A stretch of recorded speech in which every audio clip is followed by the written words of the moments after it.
All right, everybody, we're down here in the Florida Keys, and we use this Simrad navigation unit with a fish finder to actually navigate in these flats in the Florida Keys. A lot of times it's actually less than 2 feet of water, and you have to be really careful when you're running in low tide and high tide. My dad's actually going to tell you exactly how stuff works. We'll ask him a couple questions because he's actually been using this for a couple months now, and he really stresses how important it is to have this. So what is it actually called, the chip that you got that went with your Simrad? I think it's Florida Marine Trails, but the fellow, it's a one-man operation, and I think it's one man, and he has chips for the whole area though. I mean, South Florida, I think parts of Louisiana. And how much did the chip cost?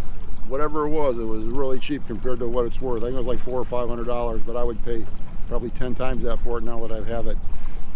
Okay, so we see that there's the blue lines are where you've gone before. Blue and green are my trails. He has a lot of different markings, like the little skull and crossbones is really shallow. You know, you can't see it, but don't drive there. All right, so we got the red lines, and then what are the black lines? The red lines you can pretty much run all the time, depending on the draft of your boat, but most flats boats can run them all the time. Black lines are meant to be run only at high tide. So these are the black lines? Yeah. Okay, and this chip, it works with Simrad. Does it work with any other fish finders? Lowrance. It doesn't work with Garmin or anything like that. But I'm going to go back and center it, clear the cursor. And we used to just have this little teeny fish finder or navigation unit, and you would think, oh, it's a small boat, I just need a small fish finder. But it's actually more important to have a big fish finder on a little boat because it's going to be a lot shallower water that you're running. So you got to be really careful. Got to save up for the 76.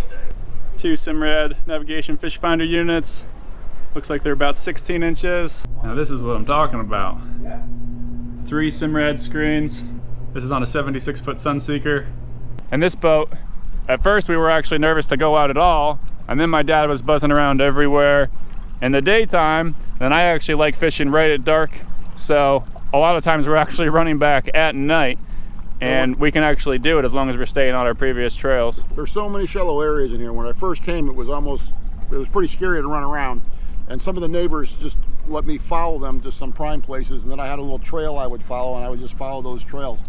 After I have this chip, I can run around almost anywhere, like I've been a professional guide living down here all my life, and it gives you a lot of confidence. I go everywhere, anywhere I want now, and like Cody just said, we'll fish till probably after dark tonight, and we'll do a 40-minute run back to the house in the pitch black.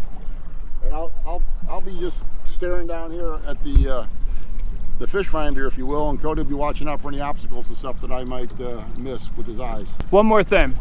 The person that developed this chip, he has some pretty good videos on YouTube, including like an hour one that tells you which size fish finder that he recommends. The 12-inch he really likes, and there's a lot of reasons that he likes it. I have a 7-inch one here that basically I never even uncover anymore. But he's a pretty helpful guy, and I think you'll enjoy his product if you're interested in it. All right, and whenever we're running with this fish finder, it says the depth, right now it says that it's 3.6 feet. We actually find a lot of areas that are shallower than 3.6, and whenever we're running, this boat actually has a jack plate with different settings, so we can actually raise up the 115 to different settings, but we usually keep it all the way down whenever we're starting because it actually gets us on plane faster. And we never actually even start on plane until our depth is at least 2.8 feet. But there's some areas that we run super fast that are a lot shallower than 2.8 feet, but whenever you actually get on plane, it actually lifts you further off the ground. So that's something that we sort of had to just do by trial and error to figure out how shallow the water could be before we took off and started running. But we're actually going to test it out right now. Right now it says our depth's 3.6, and we'll see how far we go up. Go for it. Yeah, it's all the way down. Jack plate's all the way down. Says it's 3.9 to 4 feet. Go.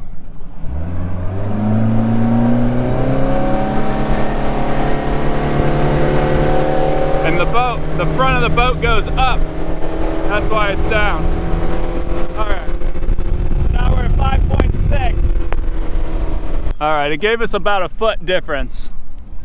It went more than feet, but we actually went into deeper water, so it wasn't a perfect test. No, well, no, you're fine.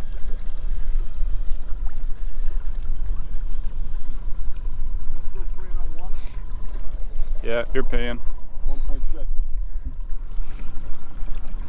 So we're actually on a path that we normally travel, but it's 1.8 feet deep. So we actually, even though we have the jack plate all the way up, we still can't go fast, even though we're on a path that we travel all the time. I can see the mullet mud over there. We're gonna go check it out and see if any tarpon are rolling. All right, we actually just ran to a different spot that we call Shark Island, and we're gonna show you some more stuff. So some of the locals have marked some things with like PVC pipe or something like that. And actually those all show up in the chart. You see that white flag? If you look right over there, you can see a piece of PVC pipe sticking out of the ground with like an orange construction cone on it. There'll be another one there. There's a couple more back there. And there's really good fishing sometimes back in this area. Well, we wouldn't know how to get there unless we had this chip, but now we'll just follow that black line in through that one spot right there. And that gets us back into this area where we can fish. That's only 0.3 feet at low tide, 1 foot, but because of that we can get back in there and do our fishing.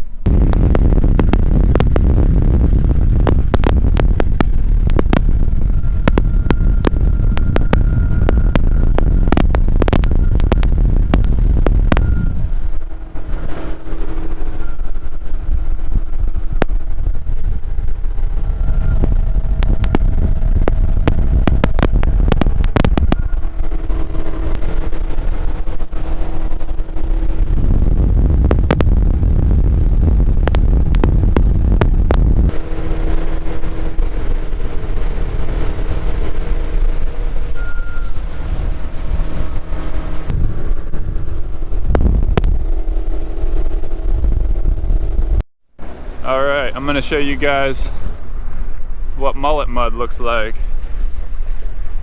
See how the water changes color there? It's actually kind of strange because it's a giant area and it's called mullet mud.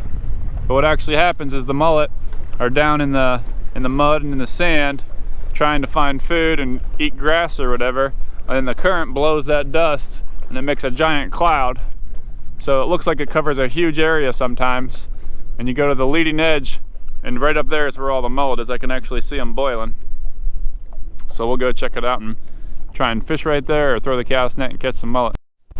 All right, here's the leading edge of the mullet mud. And we got a split screen. Oh, there was some mullet.